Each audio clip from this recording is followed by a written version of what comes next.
Hi friends, வணக்கம். Welcome to Taksha kitchen. வீடியோஸ்குள்ளே போகிறதுக்கு முன்னாடி நம்ம சேனலை சப்ஸ்கிரைப் பண்ணிக்கோங்க. பக்கத்தில் இருக்கிற பெல் ஐக்கானை கிளிக் பண்ணிக்கோங்க.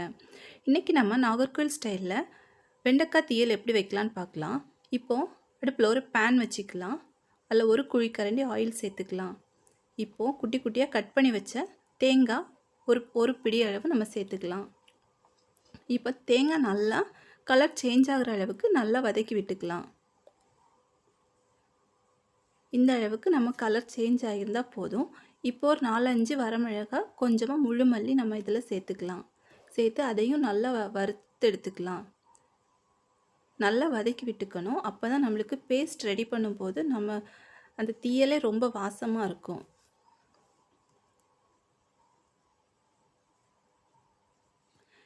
இப்போது அடுப்பில் ஒரு சட்டி வச்சுட்டு அதில் கொஞ்சமாக வெண்டைக்காய் சேர்த்துக்கலாம். ஒரு வெங்காயத்தை நம்ம இந்த மாதிரி கட் பண்ணி சேர்த்துக்கலாம். ஒரு தக்காளி நம்ம சேர்த்துக்கலாம். இப்போது ஒரு 2 பச்சை மிளகாய் கீரி சேர்த்துக்கலாம். இப்போ கொஞ்சமாக புளி கரைசல் நம்ம சேர்த்துக்கலாம். இப்போ இந்த காயெல்லாம் முங்குற அளவுக்கு தண்ணி சேர்த்துக்கலாம். இப்போ தேவையான அளவுக்கு உப்பு போட்டு நம்ம இதை நல்லா கொதி வர்றதுக்கு விட்டுக்கலாம்.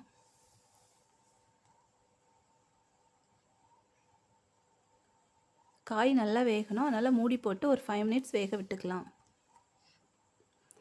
இப்போ அதுக்கு முன்னாடி நம்ம வதக்கி வச்சோம் இல்லையா, அதை நம்ம பேஸ்ட் பண்ணி எடுத்துகிட்டு வந்துக்கலாம்.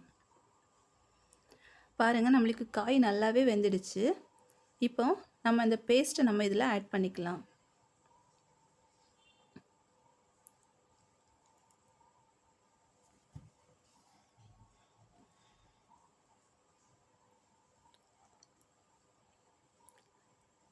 அப்படியே நம்ம மிக்சியையும் அப்படியே கொஞ்சமாக தண்ணி விட்டு அலசி அதையும் சேர்த்துக்கலாம்.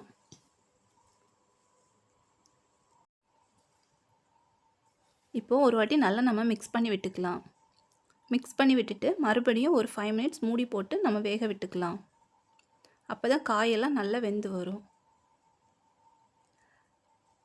பாருங்கள், நம்மளுக்கு தீயல் நல்லாவே ரெடி ஆகிருக்கு. இப்போ நம்ம கடுகு தாளித்து இதில் நம்ம சேர்த்துக்கலாம்.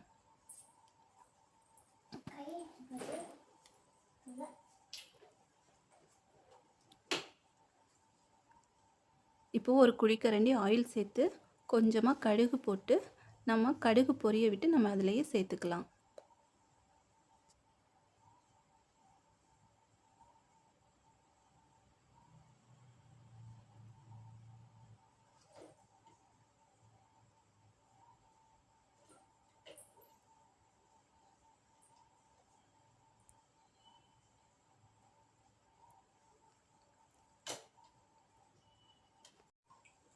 தீயல் நல்லா டேஸ்டியாக ரெடி ஆகிடுச்சு. இது நம்ம சுடு சாதத்தில் சேர்த்து சாப்பிடும்போது டேஸ்ட் நல்லாவே இருக்கும்.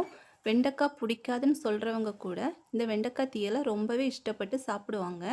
ஸோ நீங்களும் ஒரு வாட்டி இதே மாதிரி வீட்டில் ட்ரை பண்ணி பார்த்துட்டு உங்களுக்கு டேஸ்ட் எப்படி வந்துச்சு அப்படிங்கிறத மட்டும் எனக்கு கமெண்டில் சொல்லுங்கள்.